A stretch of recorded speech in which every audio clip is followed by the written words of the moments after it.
নমস্কার বন্ধুরা, আরও একটা নতুন রেসিপির ভিডিওতে আপনাদের সবাইকে স্বাগত। আজকে একটা কুকিজ রেসিপি বানাবো। আর এখন তো চলে এসেছে ডিসেম্বর মাস, সামনে আসছে ক্রিসমাস। এই সময়ে কেক, কুকিজ এগুলো আমরা বাড়িতে বানাই আর নর্মালি প্রতিবেশীর মধ্যে গিফট করি বা বাড়িতে আমরা খেয়ে থাকি। তো এগুলো যদি আপনারা বাড়িতে বানিয়ে গিফট করেন বা বাচ্চাদের মধ্যে দেন, তাহলে তারা সবাই ভীষণ আনন্দ পাবে। আর রেসিপিটাও কিন্তু ভীষণ সোজা। তো আসুন দেখে নিই রেসিপিটা। ঘরে টেম্পারেচারে বাটার রাখা ছিল, তার থেকে আমি নিয়ে নিয়েছি হাফ কাপ, আর তাতে দিয়ে দিচ্ছি হাফ কাপ পেশা চিনি। এই চিনিটা আমি নর্মাল যে বাড়িতে চিনি ব্যবহার হয় সেটাকেই গ্রাইন্ডার জারে একটুখানি গুঁড়ো করে নিয়েছি। আর এখন চিনি আর বাটারটা খুব ভালো করে মিশিয়ে নিচ্ছি। এটা কোনো হ্যান্ড ব্লেন্ডার দিয়ে ব্লেন্ড করে নিলে খুবই ভালো হয়, তাড়াতাড়িও হয়। আমি এখানে একটা চামচ দিয়ে একটু ঘেটে নিচ্ছি। 10-15 মিনিট খুব ভালোভাবে মিশিয়ে নিলেই কিন্তু দেখবেন ধীরে ধীরে বাটারের কালারটা চেঞ্জ হয়ে যাচ্ছে।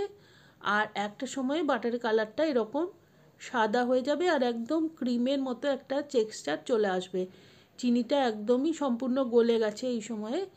তো আমি এখন একটা ছাঁকনির সাহায্যে 1 কাপ ময়দা এর মধ্যে দিয়ে দিচ্ছি। এটা চাইলে আপনি আটা দিয়েও তৈরি করতে পারেন, তবে ময়দা দিয়ে এই কুকিজটা একটু বেশি ভালো হয়।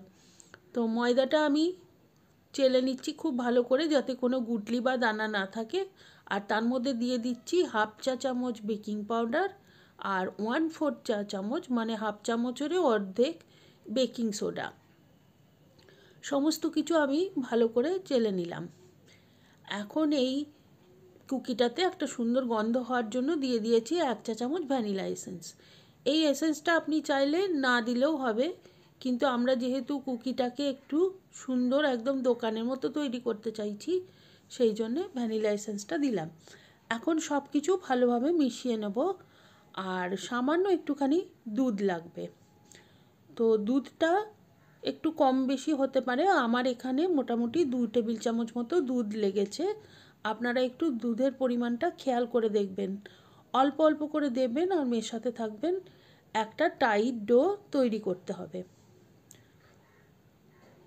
তো দেখুন আমি সমস্ত ময়দাটা খুব ভালোভাবে মেখে নিয়েছি আর আমার এখানে 2 টেবিল চামচ দুধ লেগেছে। এখন আমি ডোটাকে 2 ভাগে ভাগ করে নিচ্ছি, কেননা অর্ধেকটা আমি একটু চকলেট পাউডার মিশিয়ে তৈরি করব, কেননা আমার কুকিটা কিন্তু ডাবল কালারের কুকি তৈরি হবে। তো অর্ধেক ডোটা আমি রেখে দিয়েছি, বাকি অর্ধেকটাই আমি দিয়ে দিচ্ছি চকলেট পাউডার। এখানে আমি ছোট চামচের 4 চামচ চকলেট পাউডার দিলাম।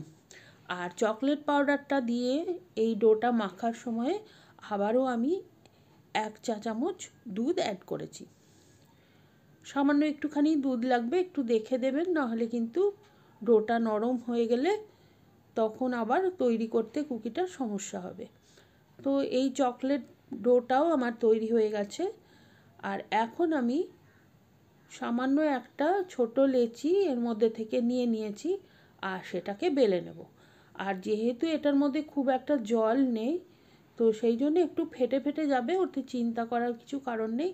একটা কুকি কাটার দিয়ে আমি এই ডোটার মধ্যে ছোট ছোট ফুলের মতো কেটে নিচ্ছি। যতগুলো সম্ভব আমি এর মধ্যে থেকে তৈরি করে নিচ্ছি। আর একটা ছোট্ট গোল কাটার দিয়ে মাঝখানে একটু গোল করে কেটে নিচ্ছি। এই গোল কাটার না থাকলেও আপনারা কিন্তু চাইলে যে কোনো বোতলের মুখ দিয়ে এটা কেটে নিতে পারেন। বাকি অংশটা আমি বার করে দিলাম। আর একইভাবে সাদা যে ডোটা ছিল সেটার থেকেও আমি একইভাবে কেটে নিয়েছি। এখন মাঝখানের যে গোল অংশটা সেটা বের করে নিচ্ছি, আর চকলেট ডোয়ের থেকে মাঝখানের গোল অংশটা এই সাদা ফুলের মধ্যে লাগিয়ে দেবো। আর ঠিক উল্টো কাজটা আমি চকলেট ডোয়ের সাথেও করব। আপনারা দেখেই নিশ্চয়ই বুঝতে পারছেন, আমার বলার খুব একটা দরকার নেই। এখন মাঝখানের যে অংশটা সেটা একটু কাঠি দিয়ে ফুটো ফুটো করে দিচ্ছি, যাতে যখন বেকিং হবে তখন এই বিস্কুটটা ফুলে না ওঠে। এখন একটা কাঠি দিয়ে একটুখানি ডিজাইন করে নিচ্ছি।